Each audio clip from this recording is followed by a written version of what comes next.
Good evening, or whenever you're watching this, if you're watching on replay. Right, let me just tag some people.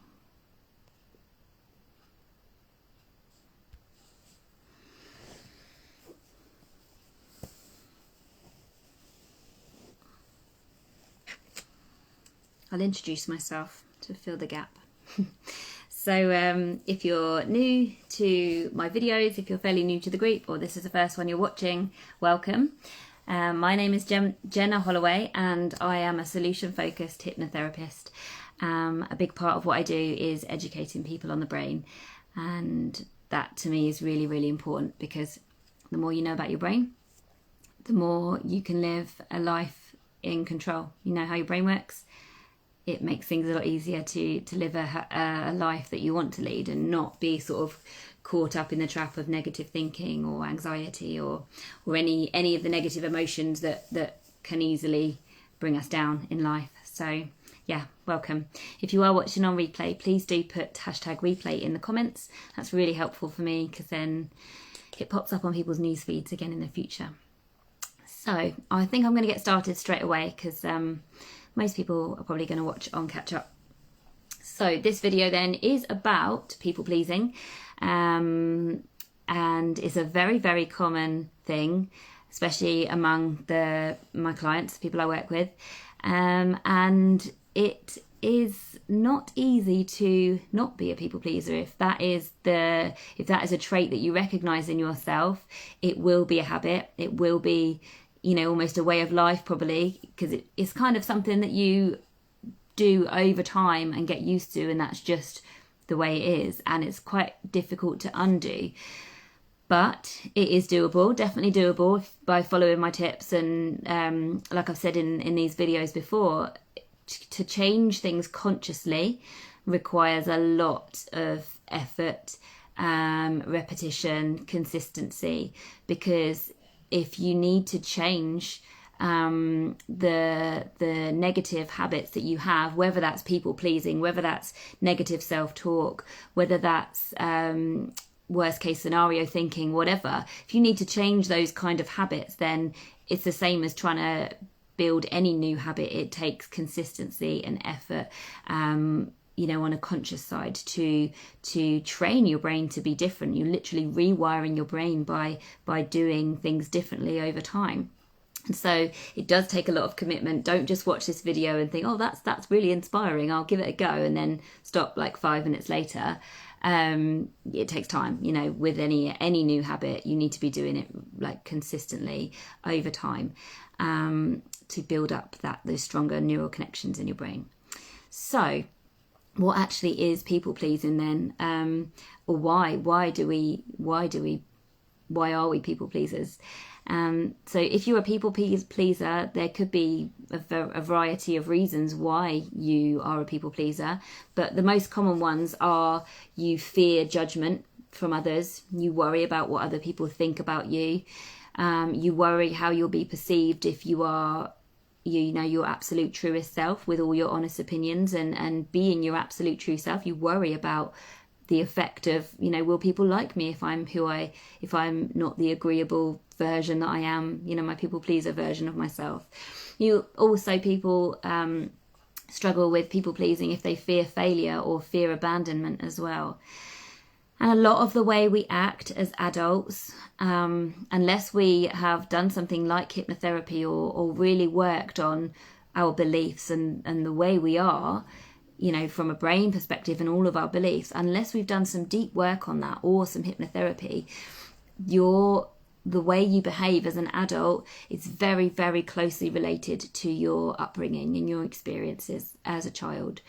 And this is because when you are a child up to the age of about 8, you are basically getting your brain, you're programming your brain based on all of your experiences around the things that you hear, the things that you see, the behaviours that go on around you. You're just taking that in, and that's giving you a map of how to live your life. And a lot of those things are very unhelpful. But they make up the way you behave because you don't have the maturity as a child to evaluate and think, actually, that's not very helpful. You just do it. It forms part of your programming and you do it. And then you do it into adulthood, because there's no sort of checkpoint in life where you have to sit down and you like look through all of the things that you're doing based on something that somebody said to you as a child, and you work out whether that's good or bad or whatever. We just do all of these things unconsciously. And the same thing for if a situation happens, most of the time you're not responding to it at face value. You're responding to it based on something like that in the past, the way something like that has made you feel in the past. So yeah, it's very, very complex. Quite a lot to go into now, which I don't have time. I'm going to try and stick to the title, which is people pleasing. But please do, like, if any of what I've just said has interested you, then let me know in the comments, or go and watch some other videos, or can tag you in, because I've covered all these kind of things in different videos before. But yeah, just to say that everything you've ever witnessed or experienced or heard is all stored in your subconscious mind. You won't necessarily remember it. We remember a tiny proportion of what we experience, but it is all stored in the subconscious mind. And anything negative, like somebody telling you that you're useless, as a 5-year-old, it's probably an adult who was at the end of their tether at the time. If you've been told that as a child, you don't have the mental maturity to think, hang on, that person's stressed, that they didn't mean that. You just think, oh, I'm useless, okay. And that can affect your self-worth as an adult, which just seems absolutely crazy, but it's the way the brain works.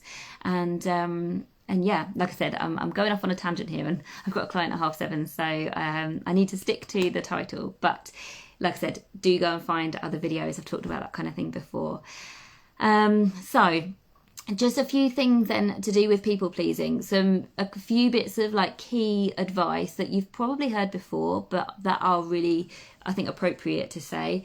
And then I'll go on like more about the brain and what to do to change things. So if you're a people pleaser, you've probably heard before that you can't please everyone.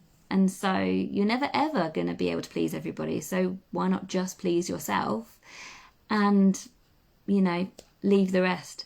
You're never ever going to please everyone. So why try? And some of my clients actually have said to me in the past, they make problems so much worse for themselves because they're kind of not able to feel honest. This is what they tell me at the beginning of our work together. Obviously it changes once we're working together, but they don't feel they're able to be honest and say how they truly feel. So that ends up creating all sorts of problems because they've not been honest up front, and they're just sort of bending over backwards, and then it ends up creating more problems, and then that adds to their stress bucket, just because they have the inability to say no or to say what they really feel. So yeah, you can't please everybody. Next one is, it is your life. It's nobody else's life. So you only get one of them. So why not live it the way you want to live it? Again, lots of my clients, well, most of them, when they come to me, they're just not happy. They're not happy. They're not living the life the way they want to. And often it's down to low self-worth. Which I'll come on to more in a bit. And another thing that you might have heard before, which is so true, is what others think of you is none of your business. And you can't tell what others are thinking about you. And even if you did know what others are thinking about you, if they let you know, then more often than not, that's to do with them and their issues, and the things that they've got to work through on a personal level, not you. So what others think of you is none of your business. This is your life, okay? It's a program. So yeah, I don't think I've met a client yet that is a people pleaser that doesn't have low self-worth, okay? Because they go hand in hand. If you fear failure, or fear other people judging you, or fear what others think of you, then you don't value yourself enough. You're seeking outside validation for you as a person. Whereas if you don't have fear of what others are thinking of you, your self-worth is higher because you value and you love yourself enough for it to not matter about what's going on in the outside world. When you've got low self-worth and something happens, whether it's unexpected or something difficult happens, more often than not, you can blame yourself, and it affects your how you feel about yourself. But when you don't have low self-worth, when you have high self-worth, or even a good level of self-worth, stuff can go wrong in life. Stuff can happen, and it doesn't affect how you feel about yourself. Okay? The key here to undo the feelings of being a people pleaser, the key is to start to like yourself. I say like yourself first because you want to get to, your end goal is to love yourself. Okay? But that will seem that will seem impossible to some people watching this video. So first of all, you want to work on liking yourself. Okay? Be okay with who you are.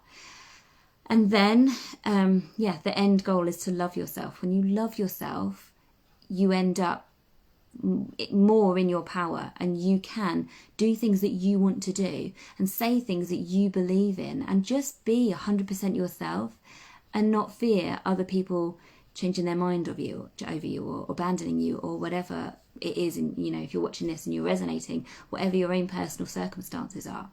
So tips then, or just before I go on to the tips, it's key to say, when you are a people pleaser and you are constantly worrying about what somebody else is thinking of you, or if I do this, then what would happen? It's kind of people pleasing and overthinking go quite hand in hand. So you're needlessly adding to your stress bucket. Okay, everybody has a stress bucket. Everybody's levels are different in their stress bucket, and the more full your stress bucket is, the harder it is to feel resilient and to cope well with life's ups and downs, and the harder it is to just enjoy your life because your stress bucket is full. So the way I work with clients is to bring down the stress bucket, get people out of fight or flight or survival mode, up into their intellectual mind, let go of any negative beliefs that they hold about themselves, and just get them to be their best version of themselves so that they like themselves and so that they can do the things that they want to do, because then they've not got low confidence or low self-esteem holding them back. Everybody's different, but that's a very general, very generic explanation of what I do. So what to do then if you are a people pleaser and you have low self-worth? The key thing is to do things that you enjoy. Spend time with people that make you feel good and practice a positive mindset. Okay, all of those things will generate and produce feel-good chemicals in your brain that you need to help you feel more resilient and more in your own power. And when you feel more resilient and your stress bucket levels are lower, then you have the headspace to focus more on yourself and practice doing the things that are going to help you like yourself more. Okay, so I'll just say those things again. Number one is positive, doing things that are positive, doing things that you enjoy, otherwise known as self-care. Okay, it's not optional. We need to do self-care, because when we do things that we enjoy and we spend time doing things for ourselves that we enjoy, putting ourselves first, filling up our own cup, whatever you want to call it, you get feel-good chemicals in your brain that help you be more resilient and keep your stress bucket levels low and keep you in your intellectual mind as opposed to in survival mode. Okay, so positive actions, positive interactions, spending time with the people that make you feel good. If you can, limit your time that you spend with either negative people or people that make you feel less than good about yourself, because that's the opposite of what we want to be achieving here. And the third one is a positive mindset. The more positive your mindset is, the easier it's going to be for you to turn this thing around. If you've got a bad habit of being a people pleaser your whole life long, you've got a challenge here to turn this around. And having a positive mindset is going to really get you halfway to changing this. So the next, two more tips I've got for you. The next one is practice getting out of your comfort zone, because it's only when we get out of our comfort zone that we experience growth and increase our confidence. If we stay in our tiny little comfort zones, or wherever your comfort zone is, you're not going to push yourself. You're not going to see yourself doing new things and experiencing the experience of getting out your comfort zone and achieving things. It might be hard, you might be really nervous about it, but challenge yourself to do one thing a day or one thing a week that gets you out of your comfort zone. And the more you do, the easier it gets. And the more confident you become, the more easy it's going to be for you to increase your self-worth. They go hand in hand, you know. Sometimes people can seem really, really confident but have low self-worth. And that is absolutely possible, but it is very common as well to have low self-worth and low confidence. So practice getting out of your comfort zone, and it will give you lots and lots of positive benefits, including helping you to turn around the people-pleasing thing. The next one is really, really crucial. Well, they are all really, but it's kind self-talk. Okay, if you're a people pleaser, like I've said, it's highly likely that you've got low self-worth. You don't think much of yourself. And I've said to you that you need to start to like yourself. And in the end game is to love yourself. And the only way you're going to do that is to start to talk more kindly in your thoughts to yourself. Because your subconscious mind hears everything. And when I say hears everything, it's your thoughts as well. And often people that struggle with negative self-talk, it's a problem on the inside. Yeah, they wouldn't ever dream of talking to other people, their best friend, their, you know, whoever. They would never dream of speaking to somebody that they like the way that they speak to themselves. So your challenge here, if this is resonating with you, is to turn this around and start talking to yourself more nicely, because your subconscious mind is hearing everything. Every negative thing that you think about yourself, that's telling your subconscious mind that that is who you are, and therefore you're not worthy of good things. So it's really, really important, if you want to not be a people pleaser, it's really important to up your self-worth. And if you're going to do that, you need to be kind to yourself and challenge the negative thoughts that you tell yourself. Nip them in the bud. Don't let yourself go on a negative spiral, and just basically start to treat yourself like a decent friend, okay? And like I said before at the beginning of this video, I'm giving you a lot to work on here, but it will all work if you've got the motivation to change and to see the positive changes. By putting this work in yourself, you can make a massive change for yourself, but it will require consistency and repetition and effort.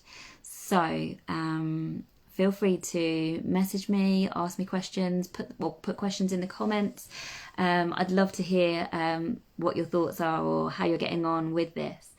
And if you are listening to this and thinking, oh, sounds amazing, but I just don't have it in me to do all of these things to change, can I just have the shortcut? Then yes, hypnotherapy is the shortcut, because when you're trying to change on a conscious level, you are basically trying to recondition your subconscious programming, which takes time and effort, as I said. But hypnotherapy goes straight to the subconscious mind, and your subconscious mind is receptive to positive suggestions when you're in hypnosis, in a hypnotic state. And so these things can change very, very quickly. So if you would like information on what this would be like to work together, I do only work with people that feel very, very stuck.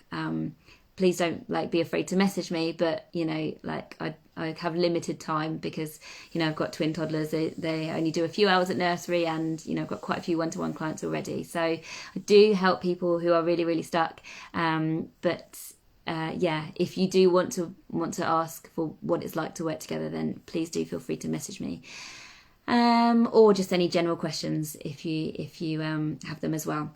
One thing I'm going to say before I finish is, if you found this video helpful, please feel free to share it with somebody else, a friend or somebody that would find it useful.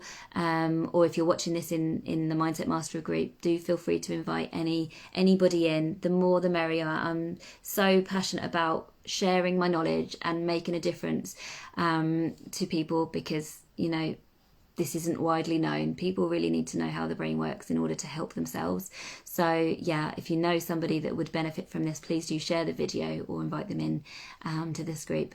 So with that, I have to leave you. I'll do a very, very quick summary before I have to jump on my call, but let's sum it up very, very quickly then. So people pleasing is it's not your fault. It's probably a habit that you've got yourself into, but the underlying symptoms of it is most likely, like very, very, I'd say 95% of the time, due to low self-worth.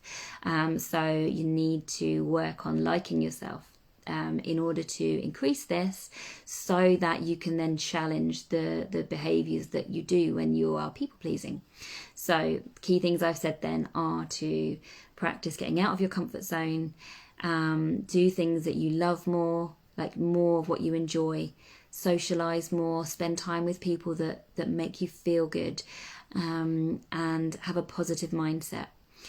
And my last tip, but probably most importantly, is to talk to yourself kindly, because your subconscious mind is hearing everything, and it doesn't have the power to challenge you and say, hang on a minute, that's not true, you're better than that. Your subconscious mind doesn't do that. Whilst it is an absolutely incredible thing, like the power of the mind is amazing, it doesn't have the ability to challenge you on things that you say that are too harsh about yourself. So be your own best friend and start to think more kindly about yourself. And lastly, just know that this is going to take time and repetition and consistency. So don't just watch this video and think, oh, that's so inspiring, oh, I need to do that, and then not get around to it. Get yourself a journal, do something. Like, what actual positive step can you take tonight or now after watching this video to implement some of these changes that I've said, and really start to practice them, and then you'll make conscious change. So I hope this has been helpful. I will be back next week with another one. Please do let me know if there's anything you want to hear from me, because I always get to Wednesday like, oh, what can I talk about? So yeah, please do feel free to let me know what you want to watch. I will leave it there. Have a great week, and I will be back next week. Thank you. Bye.